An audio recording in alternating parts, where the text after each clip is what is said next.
It's 8:45 on Thursday, the 15th of December, 2016. I almost forgot then. And this is the Cat's Whiskers Podcast live.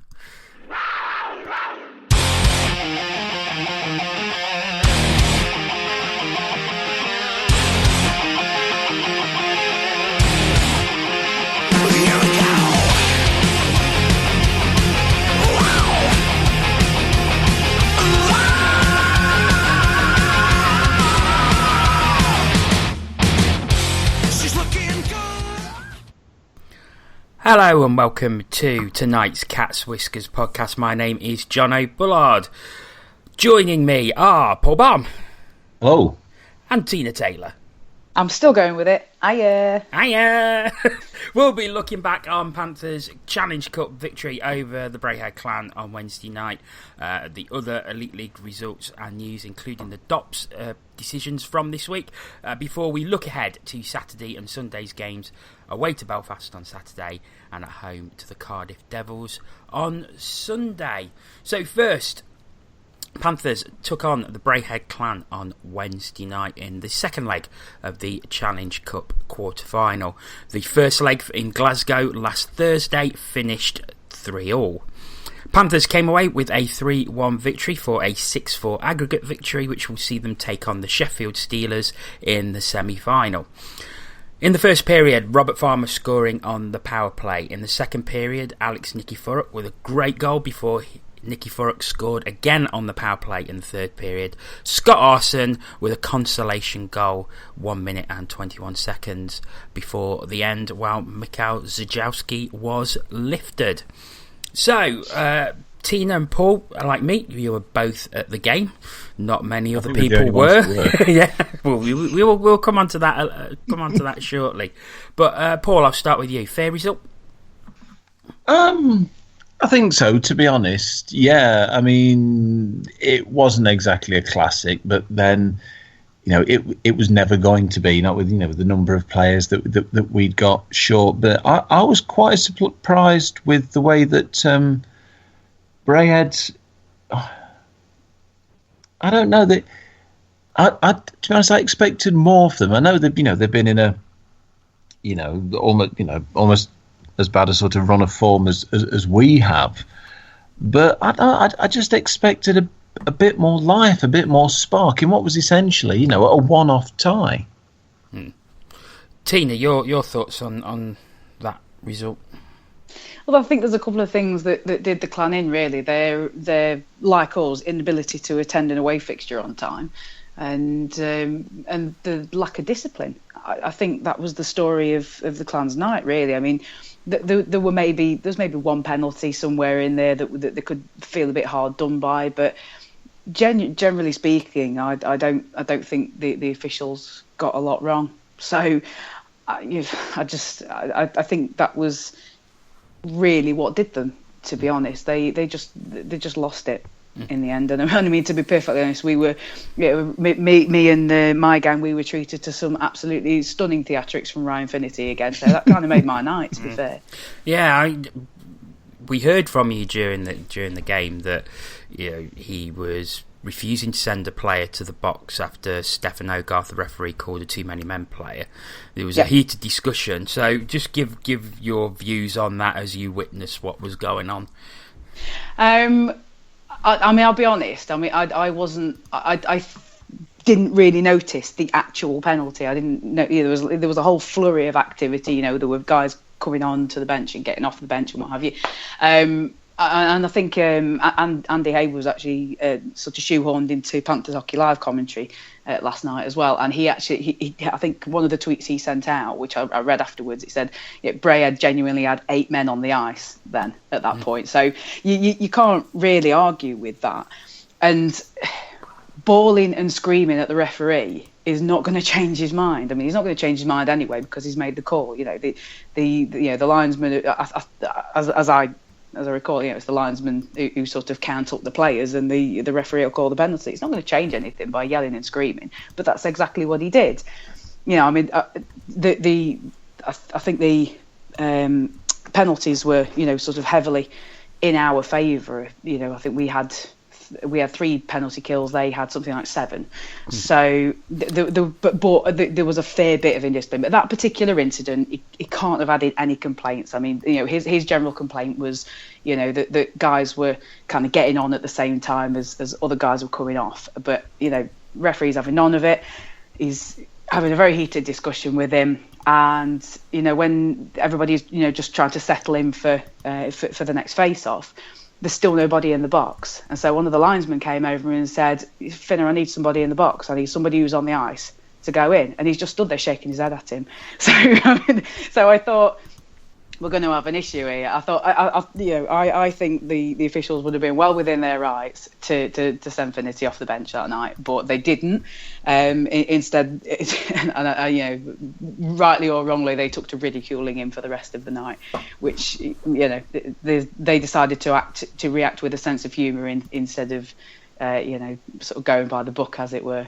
So eventually I think it was Asberg. I think he actually came off the bench of his own accord and went and sat in the box. So that wasn't the coach saying, "You go and sit in the box." That was the player going, "I better get in the box before my coach gets chucked." In Paul, there seems to be an increase in coaches all over the league, not just Ryan Finnerty. We've seen it recently with Corey Nielsen and Paul Thompson as well, disrespecting the referees, and this is something that really can't continue. Well, no, I mean, and isn't this what the fines are supposed to be for? Supposedly.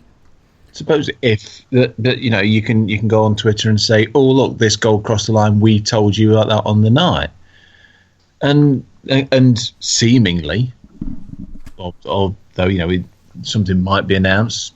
Usually after we've done this, that's how it normally works. But you can't do that. You can't have that. I mean, I thought last night Stefan Hogarth was extremely lenient towards Finnerty, because I'm sorry that you can't do that.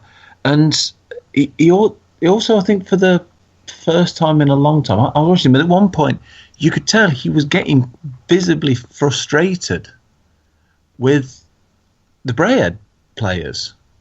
And I mean, you don't often see that. I mean, I can't remember seeing that at all. I mean, the point, I think I commented on it to you at the time, where Hogarth was sort of over by the goal and was having a heated conversation, shall we say, with plenty of gesticulating, with Finnerty, who was stood on the bench. And that just seemed crazy to me. Going back to the game itself, and Paul, I'll come to you again, because it was something we was talking about through most of the night, about Mikhail Jakowski, the Clan netminder.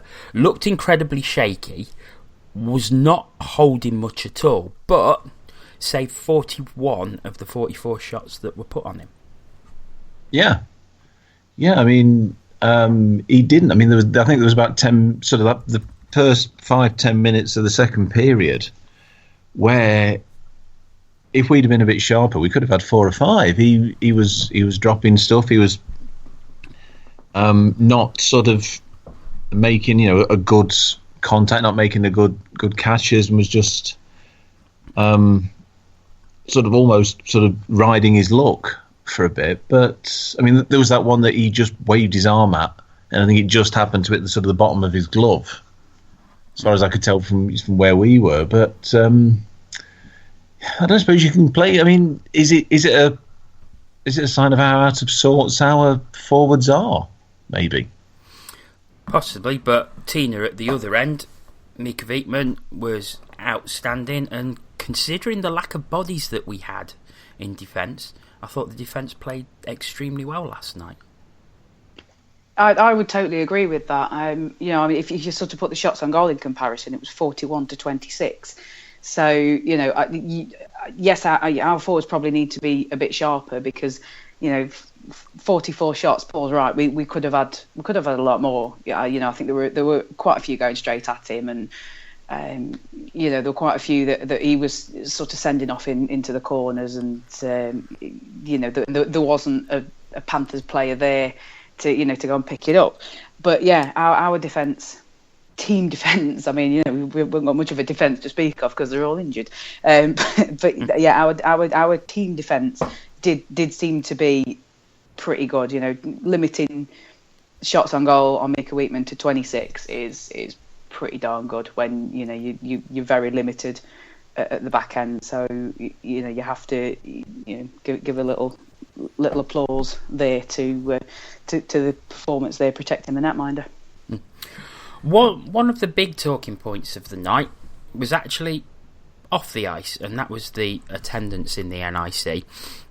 Certainly, from looking at it, one of the smallest I think I've ever seen there, if not the smallest I've seen at a Panthers game at the Nottingham Arena. The crowd was listed as 2,874 on the official game sheet on the Elite League website.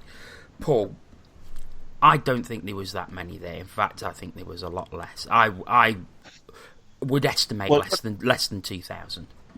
What did they claim it was? 2,800? 2,874, they claimed. No, I mean, that's 800 too many. Probably. We again, we were talking last night, we said about 2,000, if that. I don't know if you can help me with this. Something's just crossed my mind. How many people did the old place hold?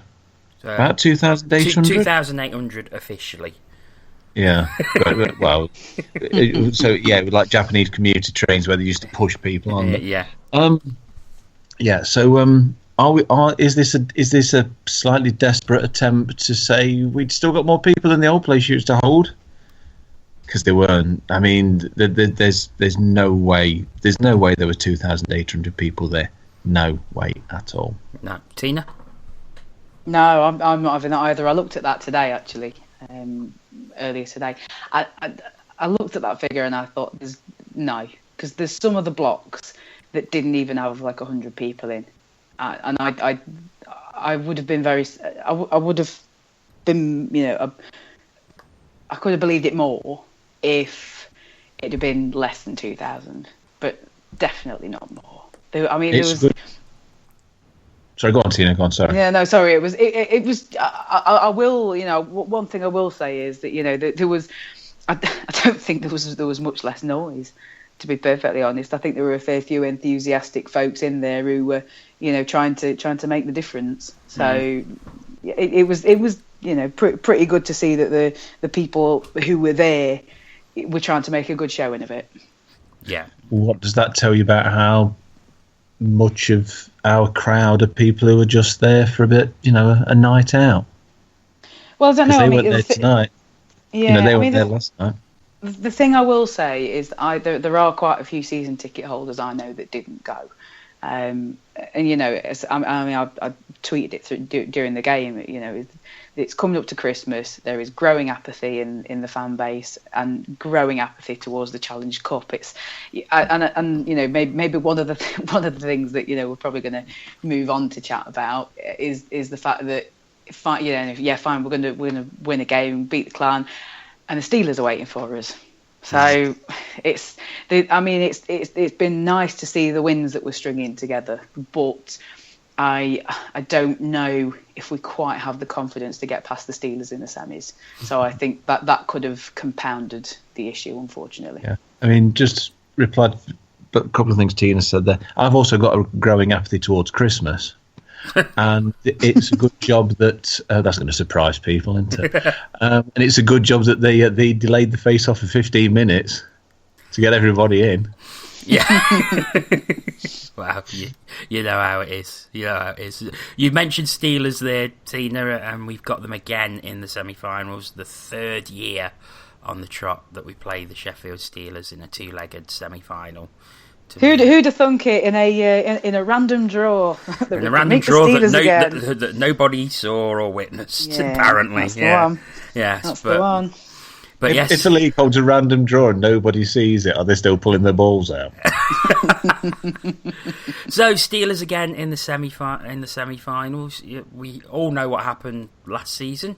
It was a 10-0 aggregate victory for the Panthers. Yes, some of us were there, John. Some of us were there, and it was beautiful. Yes. The season before, tend to forget about that one, to be honest, where Sam Gospel was guesting in the net for Sheffield. So Steelers again, is it sort of yay, boo, or...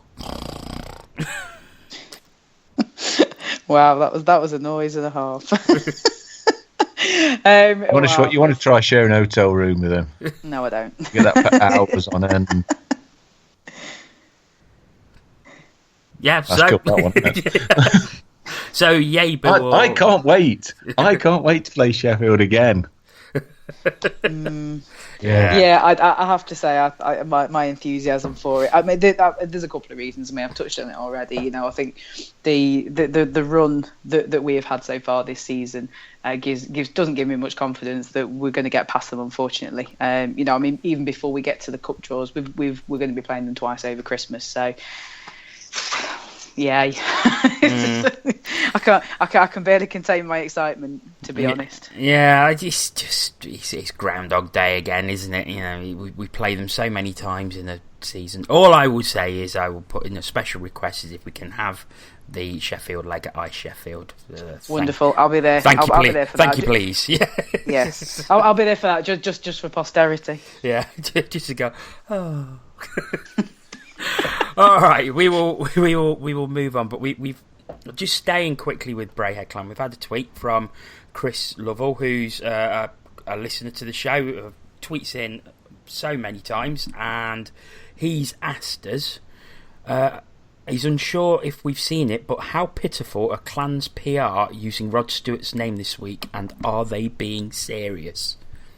So, your thoughts on that? I don't want to talk about it. Oh, you wore that well. Oh, are we doing this again? No, we're not doing. No, we're not going to get into. That really didn't work. It is a bit desperate, mind you. I did want to call this podcast with featuring special guest star Sir Rod Stewart, but that would have been a lie. Well, he's on in a minute, isn't he? Isn't he coming on? No. Haven't we said he's coming on? No. Oh, no, I'm going there. Yeah, I mean, when you compare it to like Justin Bieber, the Justin Bieber stuff, getting half the members of AC/DC to suddenly appear, I sort of get the feeling you really want to sort these things out before you. I mean, even Sheffield got Jarvis Cocker, didn't they? Yes, they did actually. I remember that. I mean, that's strange. I mean, I know he's from Sheffield, so why did he go back?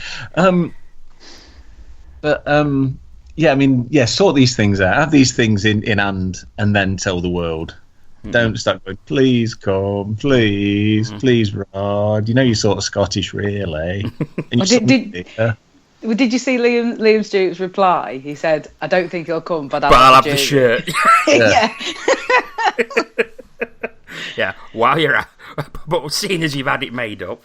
Yeah, seeing as you've had the shirt made, hand it over. He's got a good line in comebacks. Mind you, he's probably had years to hone them, because I bet anything that anybody hurls at him in the rink, he's heard 100 times before. I'm sure he has.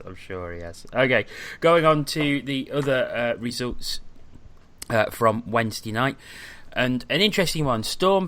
Manchester Storm playing the Belfast Giants in their Challenge Cup quarter-final first leg, and that finished 3-3. Storm were 3-1 up at one point, and they had their backup in the net. The reason they had a backup in the net is Mike Clemente, their number one netminder, had a game ban for hitting a Giants player with his blocker in their league game last Sunday night. So the match ban was served last night. Chris Higgins of the Giants got a match for spearing on the Sunday game. That was reduced to 5+ game for butt ending. Now, I've seen both of these videos, thanks to A View from the Bridge. If you go onto their Twitter at AVFTB, you will be able to see both incidents on two short videos.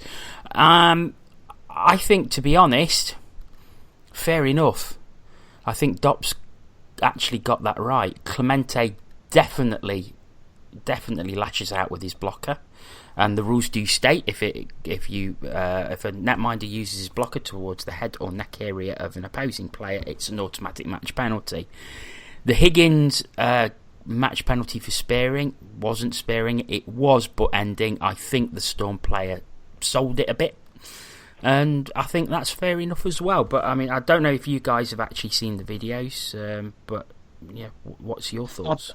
Yeah, I think you're probably right. But with both of them, to be honest, really. But you've got to slightly worry about how you get spearing and butt ending mixed up. Yeah, because especially really, considering it's different ends sort of different ends of the stick. Really. Yes. You know, they are quite difficult to tell the difference. Well, I mean, I know we think most of the referees in this league can't tell the difference between their arse and their elbows, but yeah, I mean, that did strike me as a little bit amusing, frankly, as much as anything else. Tina, you seen the incidents?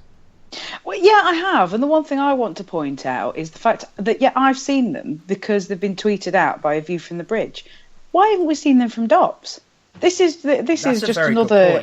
It's just another, another opportunity for us to have a dig at them, to basically just have a go, because we got to the point where we were having these lovely shiny videos with the intros and the voiceover and explaining why the penalties happened and why the ban's been given that has been given, and now it's a short statement on Twitter which leads to the website article, and this has been requested.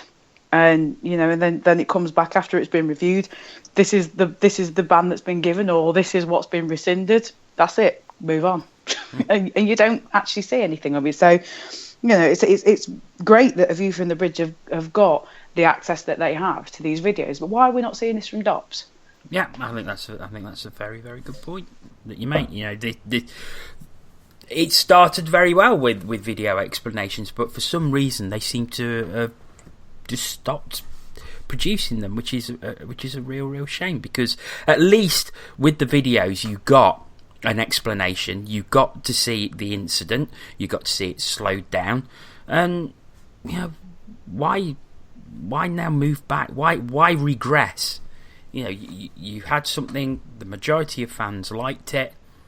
Why regress back to having nothing? It just doesn't make sense to me, to be honest. A league game last night as well, as the Sheffield Steelers beat the Dundee Stars 4-2. A lesson I learned from that is never bet on the Sheffield Steelers, because if they win, they don't win it in the right way, as I had them on a handicap bet of -2. So another £10 down the drain there. But that sees Sheffield move back into second place in the league ahead of Belfast, still 10 points behind the Cardiff Devils in top spot. However, Sheffield have played 4 games less than Cardiff. Okay, we're going to move on and look ahead to Panthers' 2 games coming up this weekend. And on Saturday, Panthers travel to Belfast for the first time this season. 3 games so far at the NIC, which has resulted in 2 victories for the Belfast Giants and 1 penalty shot victory, which came in the last time the teams met a couple of weeks ago. Belfast have started to put a very strong run of results together, which has seen them climb as high as second place. Paul, in previous games where they've been to Nottingham, and admittedly it's only 3 games, they have looked pretty average. However, they've won a couple of those games, but they have been stringing those results together. And that's what you've got to do, isn't it? I think I've said before, basically you saw one of those Belfast games, you saw all 3 of them, and only the result of the last one was any different to very average at the time, very average looking teams, but they've hit a bit of form of late. So always nice when somebody does that just before the playoffs, isn't it? But maybe Walser's finally got them going as he wants them to. I mean, Tina, the Giants, they're pulling some good results together. Good result against Sheffield last Saturday at the SSE Arena. It's never really been a happy hunting ground for the Panthers. We was there at a game last season that was just truly dreadful. But Panthers did get that great playoff result there last season. So do you have a bit of hope for this one, or do you think the cards are stacked pretty much in the Giants' favour? Well, no, I do have a bit of hope for this fixture, actually, because although you say we've seen some terrible fixtures there. I've looked at the last 9 results at the SSE, and we've got 6 wins and 3 losses, and that's that sort of goes back to November 2014. So it's a fairly wide spread. So it sort of the way it sort of reads to me is that when Belfast and Nottingham play each other, they're the anti-homers. So I mean, it's just really odd. I mean, quite rightly, last season, you and I were there and we saw an absolute stinker of a game in February, I think it was. But we've had some good results there. So there's nothing to say that despite Belfast coming into a bit of form, that we can't do it again. We've had a few good results, and maybe the team is getting a bit of confidence back. I mean, I'm not discounting Belfast at all, because you can't. They are a good team, and they're sort of making the best they can of nipping at Sheffield's heels, because that's kind of essentially, if you sort of even up the games a little bit, then that's essentially where they are. I think they're currently sitting second, but it's Sheffield are looking good for those games in hand at the moment. But yeah, there is hope, but you always have to go in favour of the home team, really. The home team you would expect to come away with it, but it's possible. It's possible for us to come back with points from the SSC. We've done it before, we can do it again. Because if you are wanting to keep up with that game, there is a webcast available. Go to giantslive.tv, and that is available for £8. Face-off on Saturday is at 7 p.m. On Sunday, the Cardiff Devils are the visitors to the NIC, just 8 days after they were roundly thrashed by the Panthers 8-0 at Ice Arena, Wales. This will also be Cardiff's second visit to the NIC, the last visit ending in a 2-0 victory for the Panthers. So, Paul, this is a swift chance for Cardiff to gain revenge after last Saturday's humiliation. Isn't it? And they'll be pretty desperate to do it as well. I mean, all right, any league challenge has its moments like that. I mean, look, when we went to Sheffield, I think Boxing Day, was it 9-3 or something? 9-4, I think it was. Yeah, when the game where Kelsey Wilson endeared himself to the whole Sheffield faithful. Halcyon days. on any number of levels. Are we still praying for Ferguson, by the way? Who knows? Who knows? It's probably safe, but it's probably best to just in case. But yeah, that result will be in the back of their minds. But and they'll have unfinished business. They'll be looking for revenge. But they've got a difficult game the night before. They're playing Sheffield, unlike it appears they do every week. Yeah, it does seem to be that way at the minute. What's going on there? I hope there's no controversy from that match. This seems to have been in every other time they played this season. But it depends how it goes. Just wish it goes, don't it? Yeah. To be honest, I hope it's an absolute barn burner that goes to overtime and penalties, and with both teams giving absolutely everything. Well, exactly. Yeah, because it'll be our third game in 4 days. Yeah, so with the lack of bodies we've got, that's going to start to tell probably sometime during the Belfast game, if I'm honest, and that's going to end up being a big factor. So they'll be coming here looking desperate, even for those points. I mean, Tina, there is obviously a worry over our defensive cover, with Logan McMillan filling in with 3 other import D-men and Steve Lee. There was some update on Jeff Waugh and Jeff Dimon, where War has returned to on-ice training, as has David Clark, and Jeff Dimon will be returning to on-ice training next week. So the good news that they're back on the ice, but they won't be back for this weekend. And you do start to worry when you're playing teams the quality of the Belfast Giants and the Cardiff Devils into what promises to be very tough games over the weekend. Yes. The only thing I would possibly say, just to sort of give the other side of the coin, as it were, to what Paul's just said about the Cardiff game, they need to be very careful that they don't let their absolute dedication to the revenge game and just let it consume them, as it were. And I'm making that sound very dramatic. I can't think of another way to put it.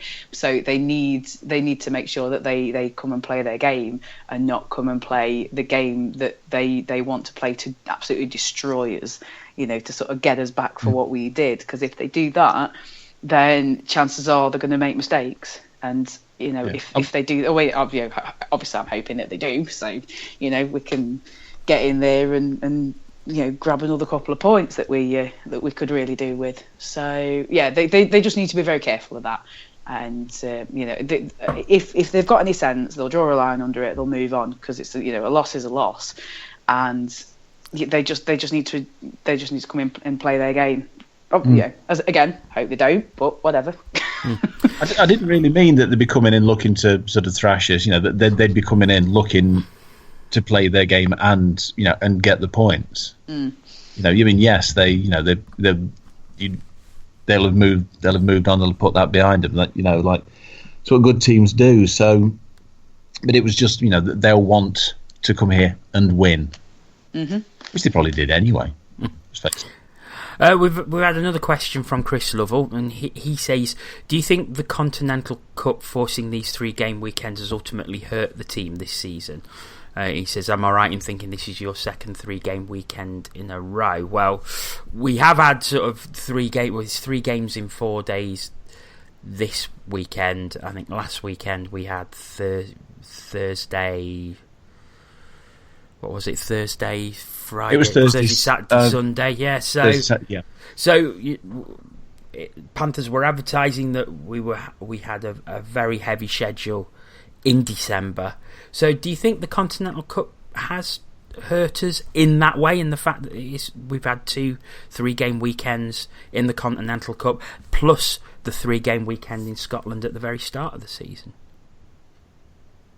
Maybe, but hasn't Corey Nielsen also said in the past that he likes those?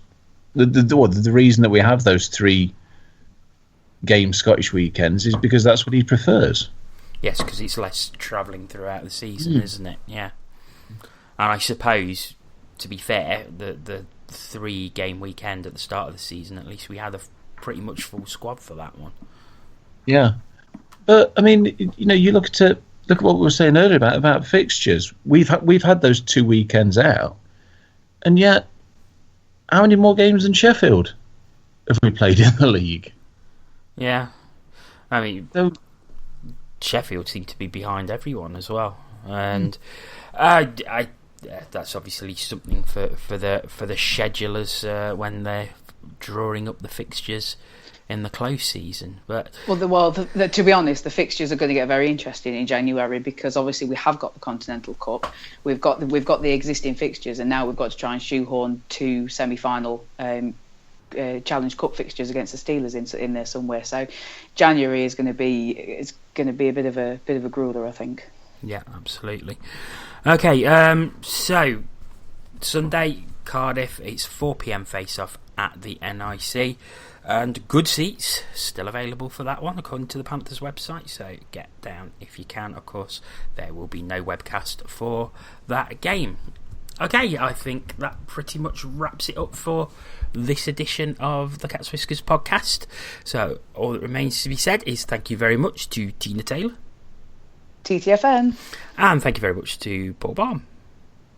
No problem. See ya.